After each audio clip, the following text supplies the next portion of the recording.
Con la cobertura que tenemos a nivel nacional y provincial con Nelson Erazo desde Quito, presidente del Frente Popular, y Jessica González, presidente Une el Oro.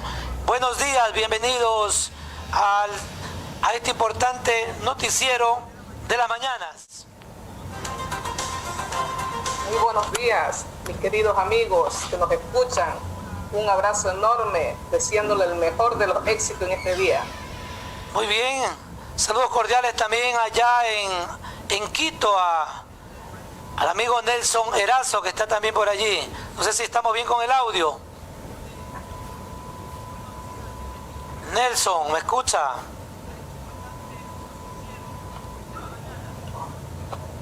Bien, por favor, sí. Bien, licenciada Jessica González, ¿cómo está? Ahora sí le escuchamos. Un abrazo para todos, un gusto el poder estar con ustedes el día de hoy y desearles un lindo día. Gracias también. Así que vamos a iniciar en este momento de hablar de dos temas muy importantes sobre la coyuntura política que hoy se observa aquí en el país, cuando ya se aproximan las elecciones electorales 2021. Queremos conocer un poco sobre este tema de las coyunturas políticas y la perspectiva de los trabajadores, una lucha que han venido ustedes batallando por esta ley también que se aplicó en el país, ley inhumanitaria, digámoslo así, en contra de los derechos de los trabajadores. Bienvenida, vamos a iniciar con Jessica González, por favor. Primeramente, este tema tan interesante de la coyuntura política es hablar de la situación del país. La coyuntura política es hablar de la crisis del sistema capitalista, es hablar de la posición de este gobierno que responde a los intereses de los empresarios, de los banqueros, del Fondo Monetario Internacional, y es hablar de este gobierno que ha mostrado incapacidad e indolencia frente al hecho de resolver los problemas de la salud en la temporada del COVID-19. Prefirió este gobierno, prefirió pagar la deuda externa, más de $1.000 millones antes que priorizar la salud y la vida de un pueblo. Hablar de este tema de coyuntura política es escuchar lo que dice el Instituto Nacional de Olfat, donde indican de que ellos han hecho un análisis del nivel de pobreza en el mundo, y en el Ecuador dicen ellos que hay en esta temporada de la pandemia hasta el día de hoy, hay más de 600.000 personas que han perdido sus empleos, y por lo tanto, en este caso, no es solamente los 600.000, aquí es claro, sino un gran número de personas se han dedicado a la informalidad, a ser comerciantes minoristas. Entonces, si hablamos de cifras exactas, sobrepasa el 1.000.000 de desempleados en el Ecuador. Esto quiere decir que se prevé que la pobreza va a subir del 25% al 32% en la población ecuatoriana. Esto es completamente grave. Cuando yo hablo de la coyuntura política, quiero señalar también en la segunda parte el hecho de que aprovechándose del dolor, de las lágrimas, de las pérdidas de nuestros familiares, de nuestros muertos, este gobierno impuso en medio de la pandemia la ley del aporte humanitario, redujo los salarios, impulsó el decreto 1053, donde recorta los sueldos de los servidores públicos, nuevo endeudamiento, escúchese bien, externo. Él ha anunciado que para esta semana ya llega una parte del préstamo del FMI, son 6.500 millones, pero eso no es para sueldos. ¿Destinado para qué? No lo sabemos, pero lo que sí vamos a pagar los platos rotos, vamos a ser el pueblo ecuatoriano. En medio de todo esto, está creciendo la insatisfacción popular.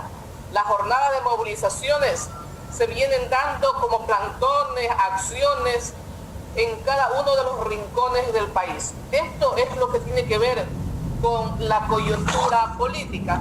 Y aquí termino la idea de este primer punto. ¿Ya? Cuando nos dice la coyuntura política en el campo popular, miren, crece el descontento popular, pero en el campo popular, los sectores indígenas obreros, en ese movimiento que surgió del octubre pasado y que ha generado una potencial fuerza para resolver y para derrotar al gobierno de la burguesía, esa potencial fuerza, buscamos derrotar la corrupción, buscamos derrotar el robo, buscamos derrotar al correísmo.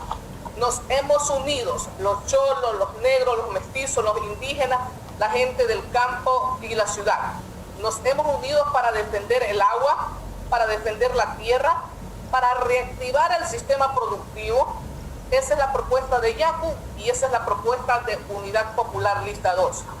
Hemos propuesto el hecho que se respeten los derechos laborales y a través del frente social y político que hemos conformado, buscamos cambiar la situación de explotación y de injusticia por parte de este gobierno, pues, que viene implementando inequidades y más injusticias. Pero tenemos una alternativa. La alternativa es Yacu presidente, Giovanni Tarihuana, Mary Zamora y José Villavicencio a la Asamblea Nacional, y aquí en la provincia Jessica González, Fulvio Torres, Lady León, en este caso Galo Jiménez, la doctora María Isabel Fares. Alternativas, propuesta frente a la coyuntura política, frente a la desesperación, frente al hambre, frente al desempleo. Muy bien, muchas gracias, licenciada Jessica González. Importante su intervención. También es bueno aquí hoy, ya que tocó el tema de los candidatos, de estas también alianzas que se están dando de las izquierdas, de las derechas también en la participación 2021, ¿verdad? Frente a ello, hoy también vemos, pero aún al parte del movimiento de Pachacuti un poco dividido. ¿Qué pasa con eso? Porque al inicio de las elecciones primarias a nivel nacional se conocía que la CONAIE se dividió porque querían que salgan otros candidatos como Leonidas Issa, como Vargas y otros más, y estaban en esa pelea. ¿Qué pasó con ello? ¿Por qué esta disputa de pronto, ya que ustedes están apoyando al doctor Yacu Pérez? No sé si Jessica, usted mismo, ya que usted fue la primera. Con mucho gusto. Mire, la verdad que en nuestros mismos hogares encontramos diferentes formas de pensar y de actuar. Pero en nuestros hogares, cuando tenemos un enfermo, cuando tenemos un problema grave, todos caminamos en un solo lugar para darnos la mano. Yo creo que así mismo es el comportamiento en el campo popular. Tenemos diferentes formas de pensar, no estamos divididos, ¿sí? En este caso, lo que nos une, el imperativo que nos une es derrotar a la derecha, derrotar al correísmo y ser gobierno. Eso es lo que nos une, y a nivel y al interior de Pachacútec sí ha habido diferencias. Pero diferencias no son problemas, no son divisiones. Sí, en este caso, licenciada, a llevar a la segunda vuelta electoral a Yacu Pérez. Claro, en este caso, ¿por qué ahora hablar todavía del correísmo? El ex mandatario no se encuentra en el país. ¿Por qué no hablar también del Creo 21, de lo de la derecha también? Porque ahorita la disputa ya no son los correístas, como se ve el panorama político, ¿no? Ahorita la disputa es con los de la derecha, porque ellos también, igual que la izquierda, se han unido para poder también llegar a ser gobierno. Bueno, este es un tema para conversarlo. También de pronto Nelson, también por allí, ya mismo que interviene. Bien, hasta allí vamos entonces con Nelson Erazo desde Quito, presidente del Frente Popular. Bienvenido, Nelson.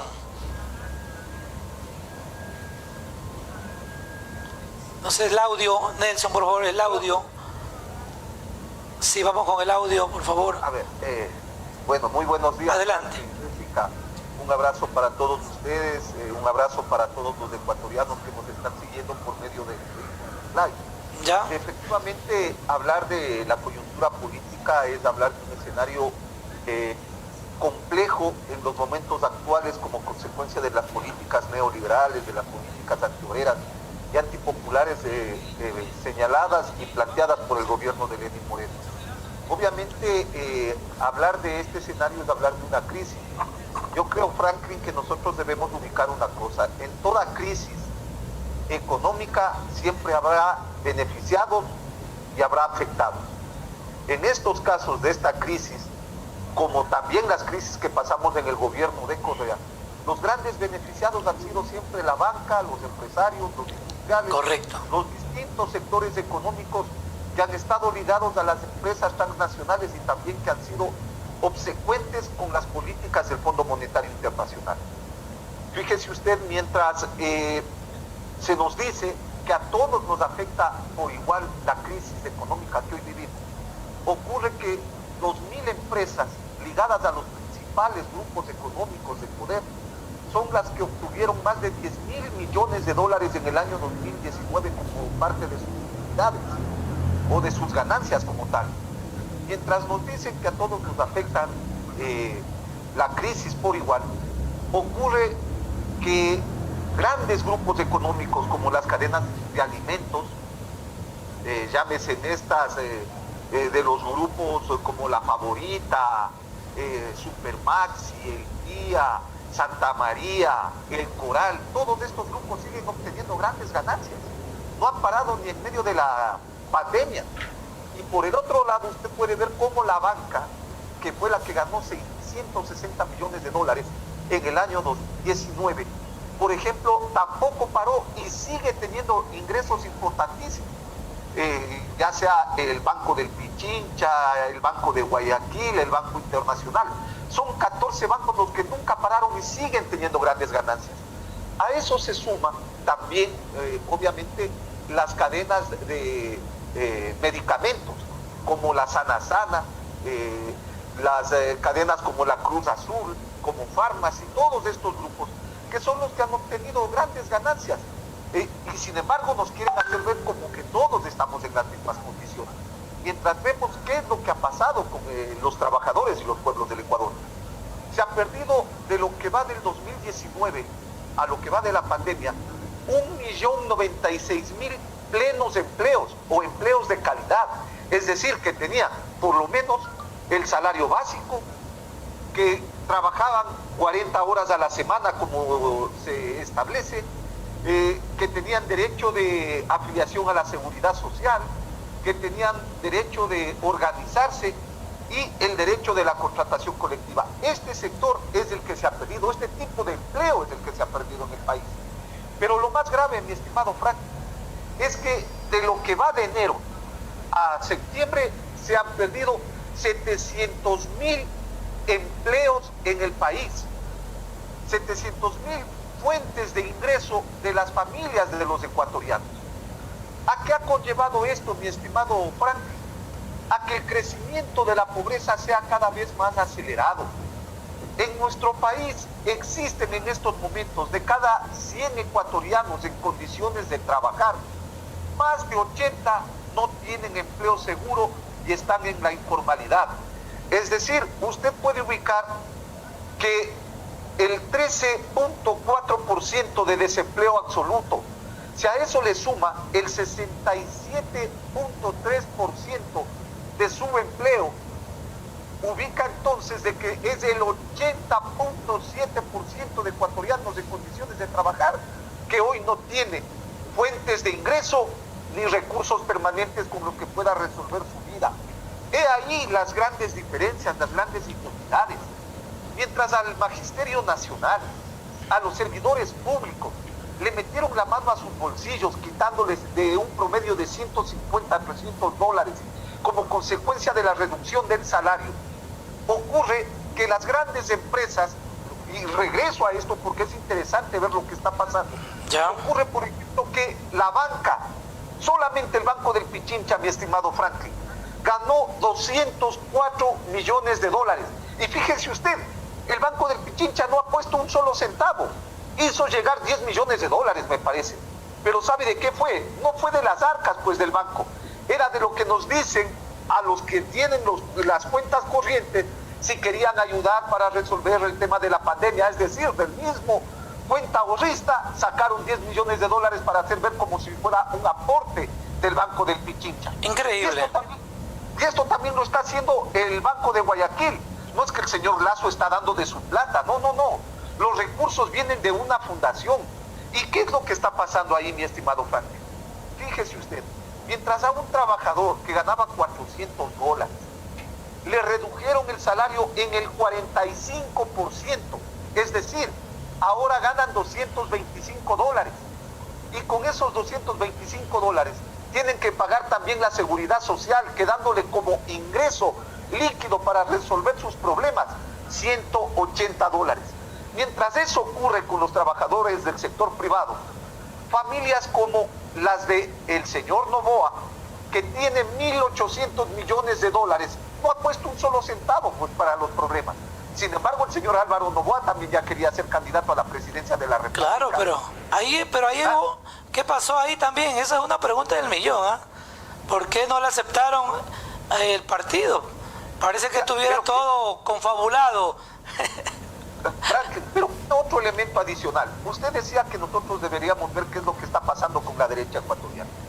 Efectivamente, los grandes beneficiados, los ricos de este país, la oligarquía, los que quieren someterle a la miseria, a la pobreza al pueblo ecuatoriano, acaban de unirse. Fíjese usted, yo le decía al señor Lazo, no ha dado un solo centavo.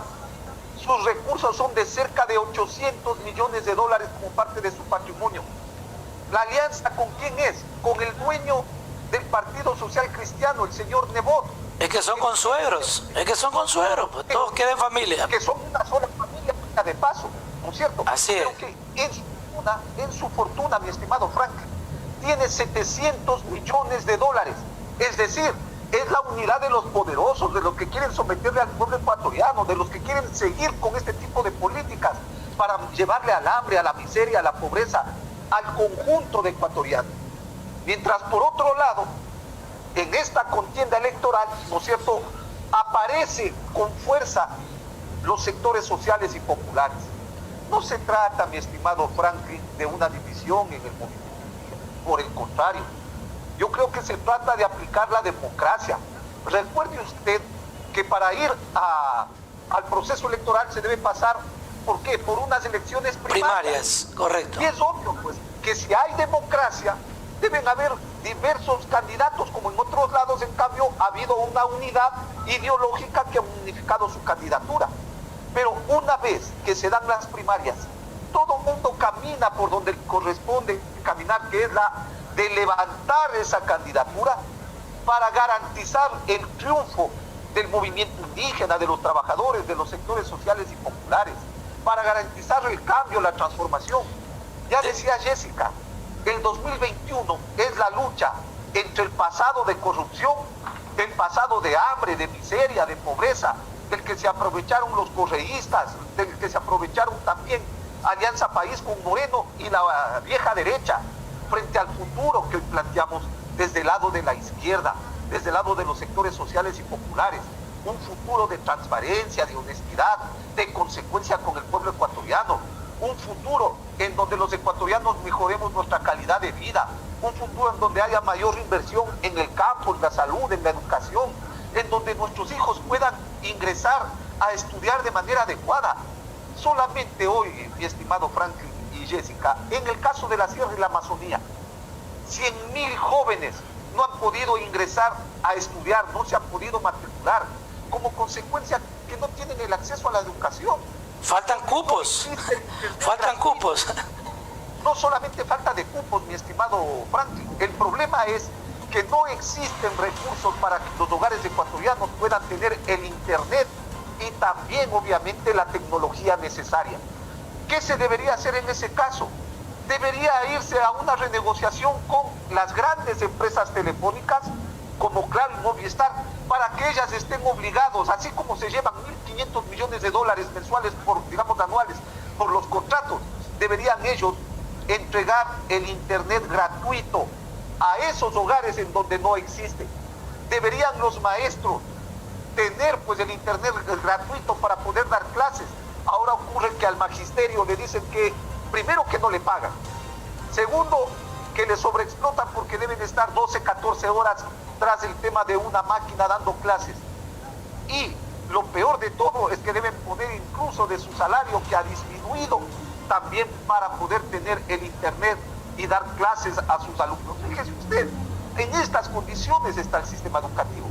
Y es muy lamentable que la Corte Constitucional el día martes o miércoles, me parece, se haya pronunciado avalando la disminución del presupuesto en el sistema educativo, como lo planteara el ministro de Economía, el señor Richard Martínez, que de paso es uno de los principales enemigos del pueblo ecuatoriano. ¿Y por qué es el principal enemigo del pueblo ecuatoriano?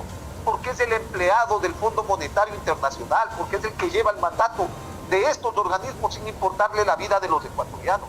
Entonces, estas condiciones en las que se desenvuelve el escenario económico, social, político, evidentemente que es un escenario, si bien es cierto, yo decía, es un escenario complejo desde el punto de vista económico, pero es un escenario también que nos deja grandes posibilidades a los sectores sociales y populares, a la izquierda ecuatoriana, de llegar a la segunda vuelta en el año 2021 y alcanzar una victoria trascendente y ganar la República. Pero también necesitamos... Nelson, sí, muy de acuerdo con lo que usted menciona, pero dentro de este panorama también hay mucha ciudadanía que han perdido la confianza, la fe en los candidatos. ¿Cómo poder recuperar eso cuando ustedes aquí mencionaron todo el crecimiento de pobreza, desempleo, que no hay acceso a los colegios, a la universidad, falta presupuesto, etcétera, etcétera? No ha existido el apoyo. ¿Cómo recuperar esa confianza con el pueblo ecuatoriano, Nelson? Mire, mi estimado Frank, la gente, cierto es, está cansada, pero está cansada de los políticos, yo diría deshonestos, de los corruptos. Está cansada de los mismos que han gobernado y nos han llevado a la miseria y a la pobreza. Hoy la gran mayoría del pueblo ecuatoriano busca una alternativa de cambio. Y obviamente, ¿de dónde aparece esa alternativa de cambio? No aparece en medio de las elecciones, pues Frank. Los luchadores sociales y populares hemos estado toda la vida en las calles y plazas del país defendiendo nuestros derechos. No somos gente improvisada. Yacu Pérez sale de la organización social, de la organización popular. Es parte de la defensa de la soberanía, de la vida, de la defensa del agua, de la defensa del Yasuní, de los derechos del movimiento indígena. En eso Nelson, en eso muy de acuerdo, correcto, conocemos esa trayectoria, pero ¿quién nos garantiza? Como quien dice, bueno, si no cumplo yo me voy, dejo el puesto, dejo el cargo.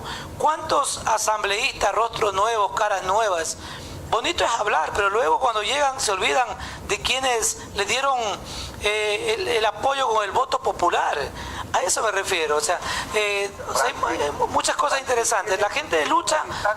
Tiene una distancia abismal entre los asambleístas que representan a la derecha, a la oligarquía, que fueron puestos a dedo por el señor Correa. Pues acuérdese que todo el mundo decía Correa es la salvación, todo 35, y ocurre que vaya a ver qué calidad de asambleístas nos pusieron. No, pues ahorita están embarrados en todo ahí.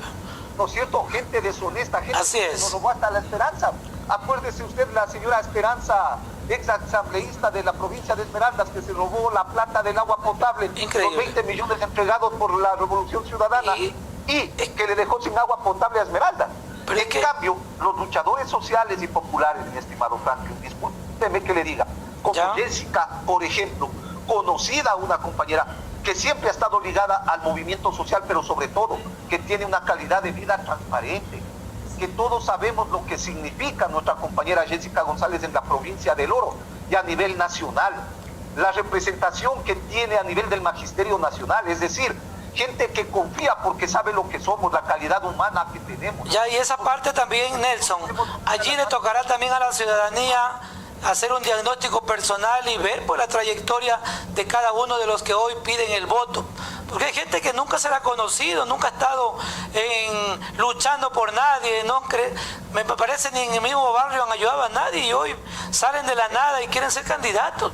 Los señores de la farándula, lo que salen en la pantalla chica, pues Nelson. Entonces a eso me refiero, o sea, a eso me refiero. Mira, esa es la gran diferencia. Mientras nosotros somos luchadores sociales y populares toda una vida, que no aparecemos solamente para las elecciones y tenemos las manos, ¿no es cierto?, limpias, tenemos la cara limpia y con qué presentarnos y decirles que queremos cambiar, que necesitamos acabar con esa asamblea de tanto corrupto, más de 60 asambleístas involucrados en actos de corrupción. Hay una propuesta, Nelson, hay una propuesta de Yacu que lo he escuchado, que reducción de asambleístas por provincia. Mire, esa política hay que discutirla, estamos de acuerdo en eso y tenemos que irlo empujando, pero eso será para el próximo periodo, porque para cambiar eso no se lo hace solamente con un decreto, tiene que ser todo un debate dentro de la Asamblea Legislativa, y para que se cristalice estos aspectos que ha planteado el compañero, como eliminar las pensiones vitalicias de los presidentes corruptos, por ejemplo. Para acabar y extirpar la corrupción se necesita una ley que permita recuperar los bienes mal habidos. Para que eso ocurra necesitamos ir a asambleístas consecuentes. Y lo otro, Nelson, con eso. Hay muchas cosas que el país se necesita mejorarlo, como reducir algunas carteras de Estado que están de más, reducir alguna gente que cobra salarios y no ayudan en nada en cada territorio, cantón, parroquia. Por ejemplo, hablemos jefaturas políticas, comisarios nacionales en cada territorio. Sí, porque hay un cuerpo de policía, pero hay tantas autoridades, pero no sabemos. Ahí cuando uno se pregunta a alguien, el otro le dice, no, es que esa es competencia del de acá. Entonces, habría que ver, o una sola persona que lidere todo esto. Entonces, hay reducción de más dinero para que quede para cualquier obra. Eso bueno, estamos llegando ya al tiempo final también.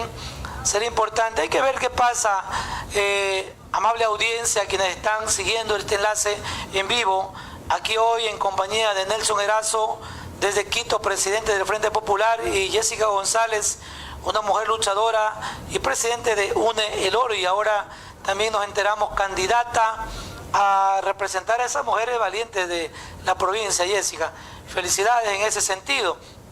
Bueno, vamos para ir cerrando este noticiero también. Unas palabras finales, Nelson, usted que está más lejos, luego nos quedamos con Jessica. A ver, Franklin, el hecho de decirle al pueblo ecuatoriano que hoy tenemos la posibilidad de cambiar este escenario que ha afectado a la gran mayoría del pueblo ecuatoriano. Hoy junto a Yacu Pérez necesitamos que los asambleístas, que las organizaciones sociales y populares podamos tener nuestros propios representantes en la Asamblea Legislativa. Y por eso la propuesta de nuestro compañero Giovanni Altariguana, de Mary Zamora, de José Villanueva Nacional, sumado a la candidatura de nuestra compañera Jessica González en la provincia de El Oro, al igual que también de nuestro compañero Julio Torres, dirigente sindical, un hombre consecuente, debe ser el camino hacia el cambio social. Le informo, mi estimado Franklin, que muchos representantes de las organizaciones sociales y populares hoy estamos dando o asumiendo este reto que es el cambiar el país. Por eso creemos que para que se garantice el proyecto de Yacu Pérez, unidad popular y un buen bloque de asambleístas, necesitamos estar en la Asamblea Legislativa.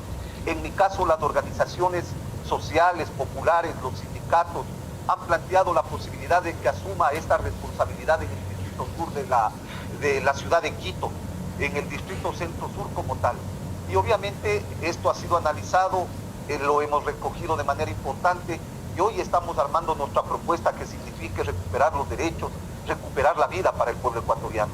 Vamos a recuperar los derechos de los trabajadores, vamos a recuperar el derecho del Magisterio Nacional a vivir con dignidad, pero sobre todo vamos a cambiar este país en beneficio de los 17 millones de ecuatorianos y no de esas 122 familias que hoy nos están gobernando, de esas 122 familias que pretenden seguir gobernando para engrosar las chequeras de la banca, de los industriales, de los grandes empresarios, mientras por otro lado nos han sometido al hambre, a la pobreza, a la miseria, al conjunto de ecuatorianos. Esa realidad solo lo cambiaremos si podemos efectivamente en ese escenario ir con una mayoría del bloque de asambleístas de Unidad Popular junto a la presidencia de Yacu Pérez. Muy bien, muchas gracias, Nelson. Bien, vamos ahora sí con Jessica González para culminar también esta entrevista. Adelante. somos diferentes. No guardaremos silencio ni complicidad frente a la injusticia. Es así que como Unidad Popular hemos decidido 3 elementos: unidad del pueblo y unidad del pueblo. Y lo vamos a realizar en la teoría y en la práctica. Por eso es que Unidad Popular aquí en El Oro se suma a la convocatoria de la jornada de movilización que se ha hecho para el miércoles 16 de septiembre a las 4 de la tarde desde la plazoleta del cementerio. Esa jornada de movilización es todo el día. Desde las primeras horas colocaremos un cartel en nuestro trabajo exigiendo que se nos pague puntualmente, exigiendo estabilidad laboral, respeto a nuestro derecho y en defensa de la vida. Vamos a sumarnos y a participar a la convocatoria que ha hecho el Frente Unitario de Trabajadores, el Frente Popular y la Unión General de Trabajadores. Esa es la perspectiva de los trabajadores. Unidad.